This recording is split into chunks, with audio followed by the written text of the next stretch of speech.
IELTS 15. Published by Cambridge University Press and Cambridge Assessment English 2020. This recording is copyright. Test 4. This is the IELTS listening test. You will hear a number of different recordings, and you will have to answer questions on what you hear. There will be time for you to read the instructions and questions, and you will have a chance to check your work. All the recordings will be played once only. The test is in 4 parts. At the end of the test, you will be given 10 minutes to transfer your answers to the answer sheet. Now turn to Part 1.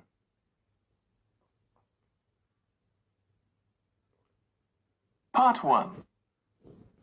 You will hear a representative from a train company talking to a woman about her train journey. First, you have some time to look at questions 1 to 6.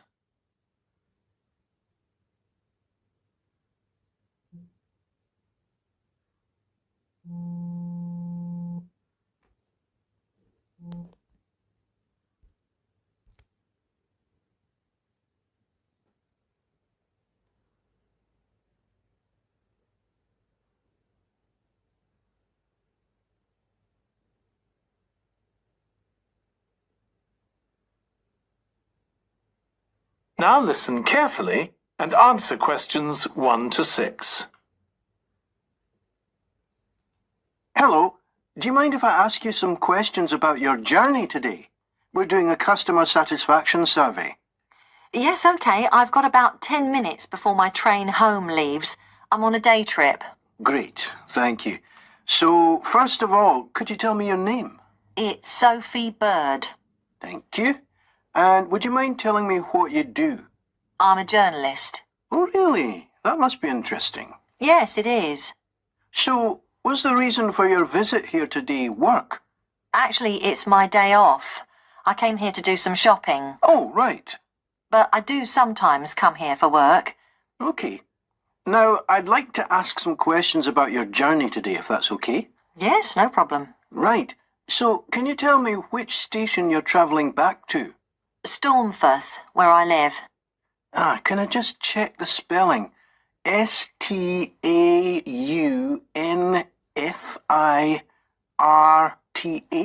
That's right. And you travelled from there this morning? Yes. OK, good. Next, can I ask what kind of ticket you bought? I assume it wasn't a season ticket as you don't travel every day. That's right. No, I just got a normal return ticket. I don't have a rail card, so I didn't get any discount. I keep meaning to get one because it's a lot cheaper. Yes, you'd have saved 20% on your ticket today. Oh. So you paid the full price for your ticket? I paid £23.70. OK. Do you think that's good value for money? Not really. I think it's too much for a journey that only takes 45 minutes. Yes, that's one of the main complaints we get. So you didn't buy your ticket in advance? No. I know it's cheaper if you buy a week in advance, but I didn't know I was coming then. I know. You can't always plan ahead. So, did you buy it this morning? No, it was yesterday. Right. And do you usually buy your tickets at the station? Well, I do usually, but the ticket office closes early, and I hate using ticket machines. I think ticket offices should be open for longer hours. There's always a queue for the machines, and they're often out of order. A lot of customers are saying the same thing. So, to answer your question, I got an e-ticket online. Before you hear the rest of the conversation, you have some time to look at questions 7 to 10.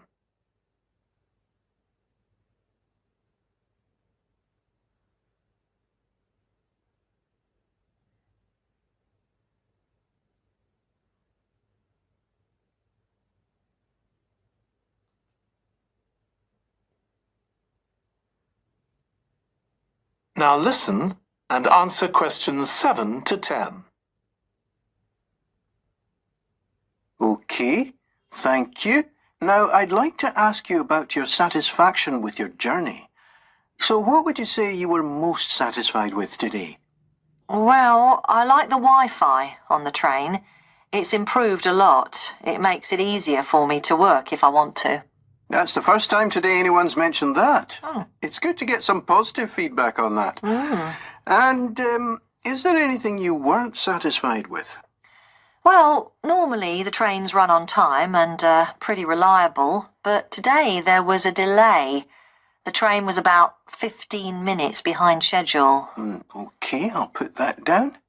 Now, I'd also like to ask about the facilities at the station. You've probably noticed that the whole station's been upgraded. What are you most satisfied with? I think the best thing is that they've improved the amount of information about train times, etc., that's given to passengers. It's much clearer. Before, there was only one board and I couldn't always see it properly, which was frustrating. That's good. And is there anything you're not satisfied with? Let's see. I think things have generally improved a lot. The trains are much more modern and I like the new cafe. But one thing is that there aren't enough places to sit down, especially on the platforms. Okay. So I'll put seating down, shall I, as the thing you're least satisfied with? Yes, okay. Can I ask your opinion about some of the other facilities? We'd like feedback on whether people are satisfied, dissatisfied, or neither satisfied nor dissatisfied. Okay. What about the parking at the station? Well, to be honest, I don't really have an opinion, as I never use it. So neither satisfied nor dissatisfied for that, then? Yes, I suppose so. Okay, and what about the... That is the end of part 1. You now have 1 minute to check your answers to part 1.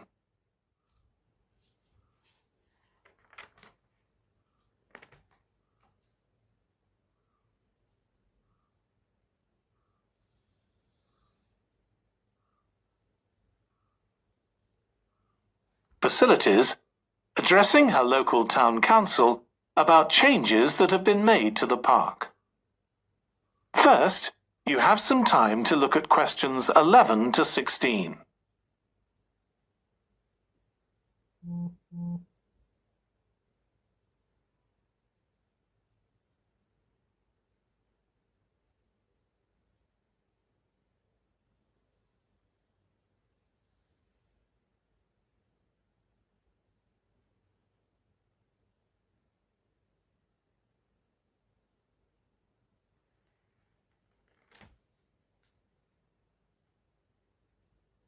Now listen carefully and answer questions 11 to 16.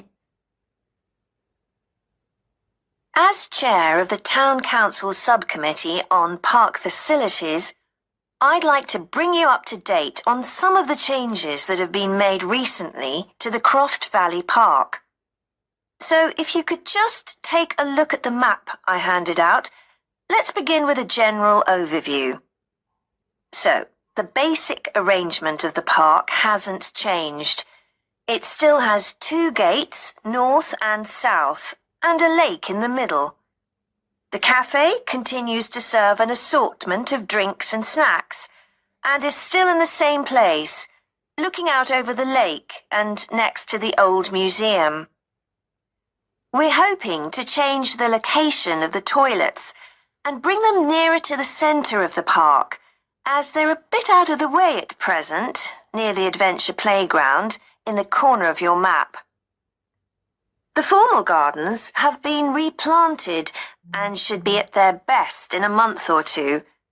They used to be behind the old museum, but we've now used the space near the south gate, between the park boundary and the path that goes past the lake towards the old museum.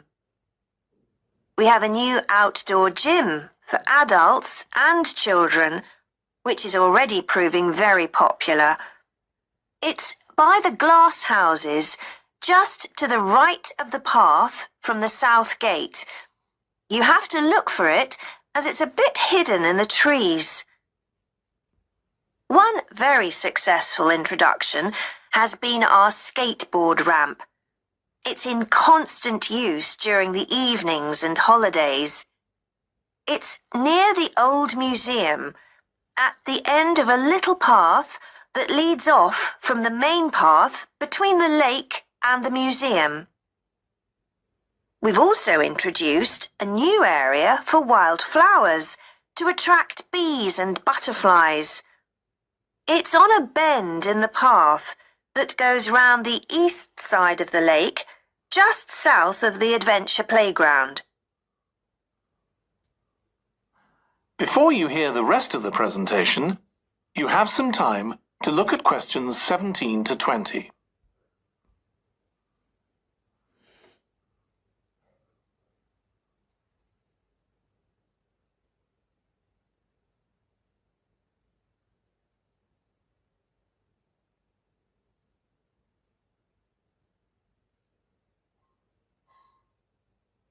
Now listen and answer questions 17 to 20.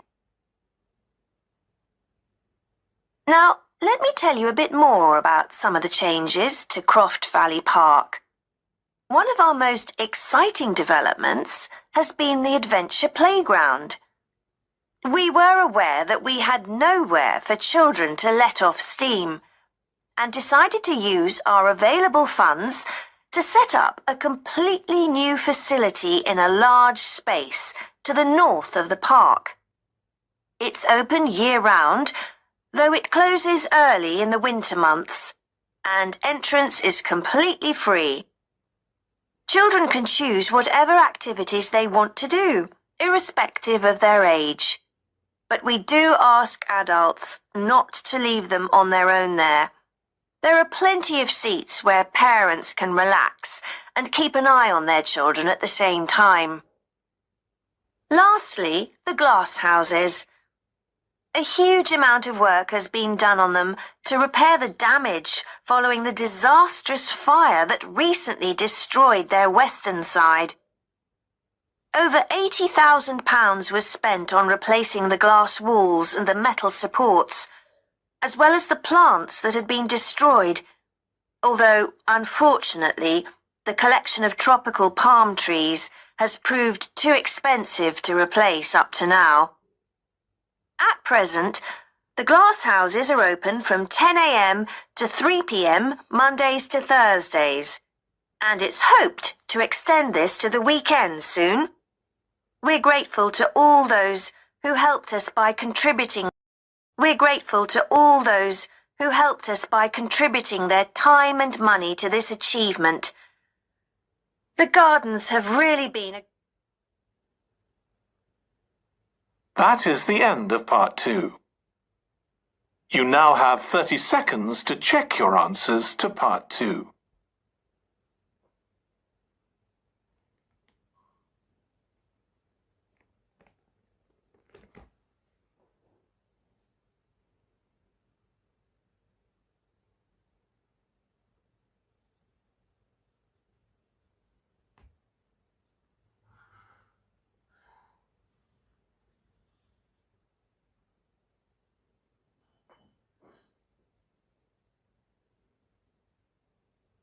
Part 3. You will hear two students of social history, called Annie and Jack, discussing their presentation about refrigeration. First, you have some time to look at questions 21 to 24.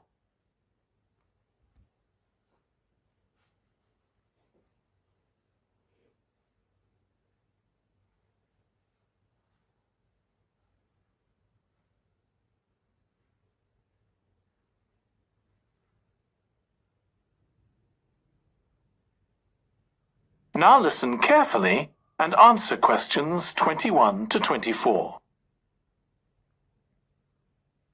OK, Jack.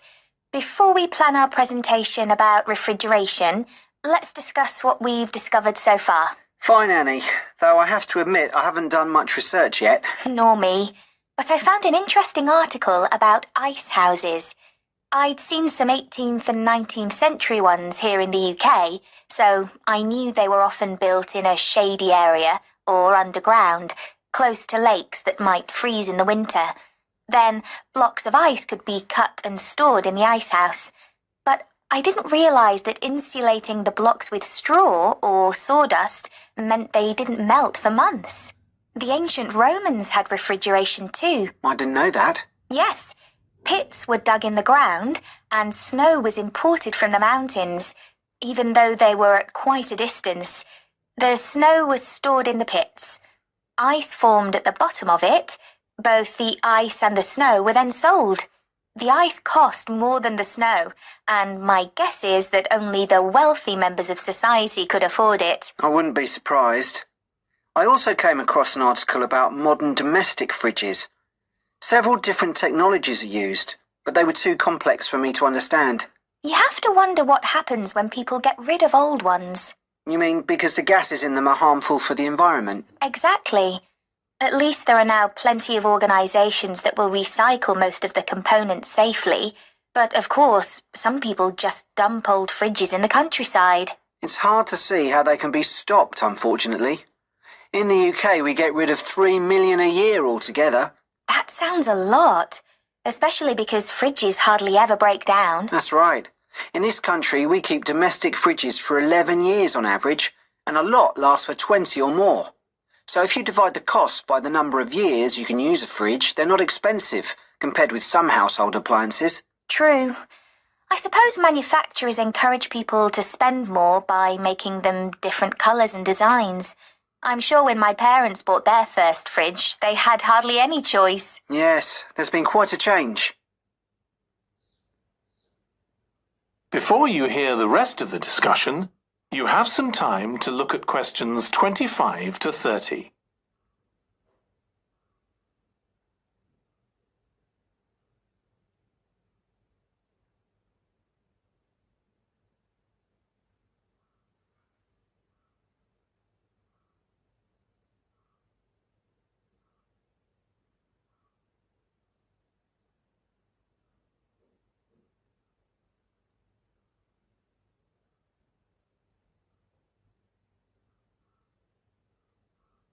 Now listen and answer questions 25 to 30. Right, let's make a list of topics to cover in our presentation and decide who's going to do more research on them. Then later we can get together and plan the next step. OK.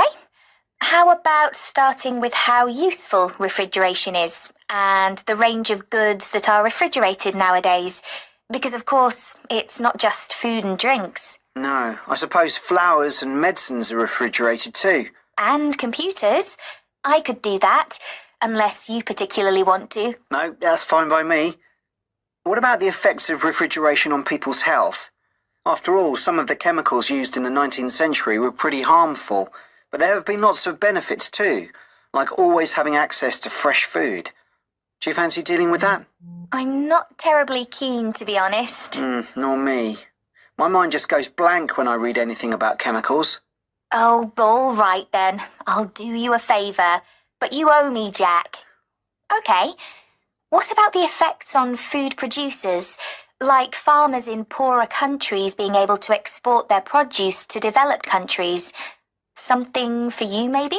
I don't mind. It should be quite interesting. I think we should also look at how refrigeration has helped whole cities, like Las Vegas, which couldn't exist without refrigeration because it's in the middle of a desert. Right. I had a quick look at an economics book in the library that's got a chapter about this sort of thing. I could give you the title if you want to do this section. Not particularly, to be honest. I find economics books pretty heavy going as a rule. OK, leave it to me then. Thanks. Then there's transport and the difference that refrigerated trucks have made. I wouldn't mind having a go at that. Don't forget trains too. I read something about milk and butter being transported in refrigerated railroad cars in the USA right back in the 1840s. I hadn't thought of trains. Thanks. Shall we have a separate section on domestic fridges? After all, they're something everyone's familiar with. What about splitting it into two? You could investigate 19th and 20th century fridges, and I'll concentrate on what's available these days, and how manufacturers differentiate their products from those of their competitors. OK, that'd suit me. That is the end of part 3. You now have 30 seconds to check your answers to part 3.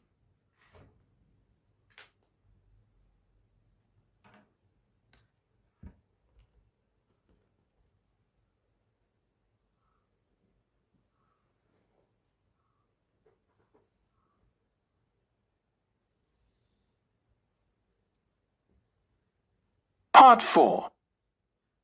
You will hear a history student giving part of a presentation about changes in British society in the 19th century. First, you have some time to look at questions 31 to 40.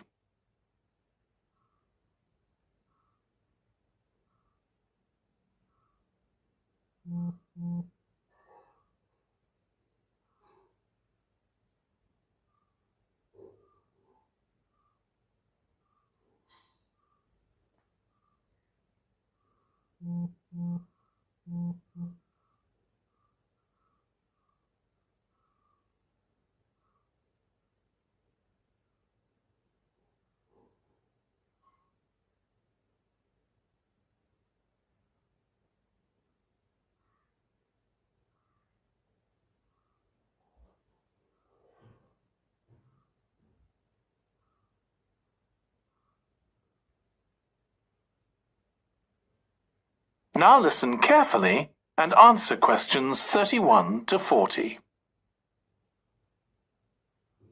Hi everyone. In this session, I'll be presenting my research about the social history of Britain during the Industrial Revolution. I particularly looked at how ordinary lives were affected by changes that happened at that time. This was a time that saw the beginning of a new phenomenon, consumerism, where buying and selling goods became a major part of ordinary people's lives. In fact, it was in the 19th century that the quantity and quality of people's possessions was used as an indication of the wealth of the country. Before this, the vast majority of people had very few possessions, but all that was changed by the Industrial Revolution. This was the era from the mid-18th to the late 19th century, when improvements in how goods were made, as well as in technology, triggered massive social changes that transformed life for just about everybody in several key areas. First, let's look at manufacturing. When it comes to manufacturing, we tend to think of the Industrial Revolution in images of steam engines and coal. And it's true that the Industrial Revolution couldn't have taken place at all if it weren't for these new sources of power. They marked an important shift away from the traditional watermills and windmills that had dominated before this. The most advanced industry for much of the 19th century was textiles. This meant that fashionable fabrics and lace and ribbons were made available to everyone. Before the Industrial Revolution, most people made goods to sell in small workshops, often in their own homes. But enormous new machines were now being created that could produce the goods faster and on a larger scale, and these required a lot more space. So large factories were built, replacing the workshops and forcing workers to travel to work. In fact, large numbers of people migrated from villages into towns as a result.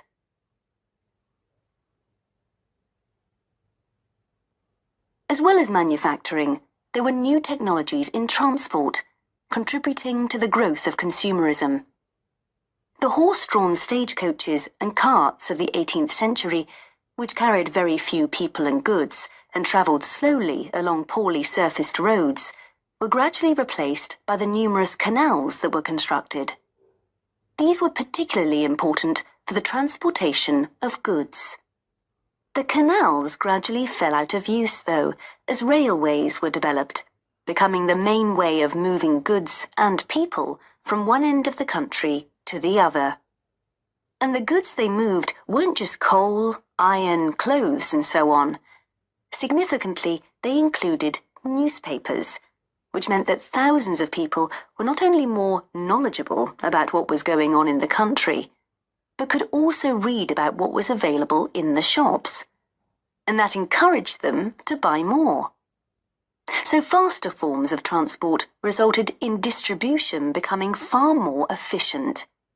Goods could now be sold all over the country instead of just in the local market. The third main area that saw changes that contributed to consumerism was retailing. The number and quality of shops grew rapidly, and in particular, small shops suffered as customers flocked to the growing number of department stores, a form of retailing that was new in the 19th century. The entrepreneurs who opened these found new ways to stock them with goods and to attract customers. For instance, improved lighting inside greatly increased the visibility of the goods for sale. Another development that made goods more visible from outside resulted from the use of plate glass, which made it possible for windows to be much larger than previously. New ways of promoting goods were introduced too. Previously, the focus had been on informing potential customers about the availability of goods. Now, there was an explosion in advertising trying to persuade people to go shopping.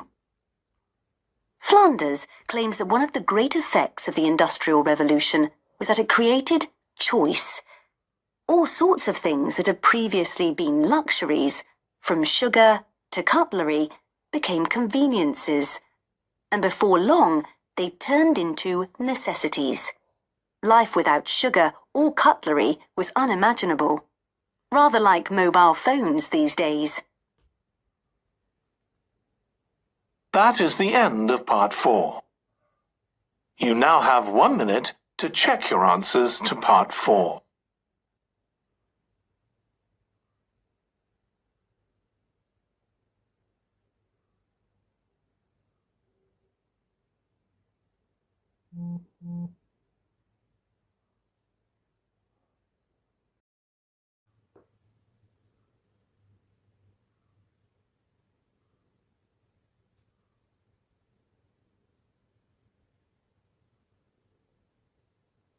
That is the end of the listening test.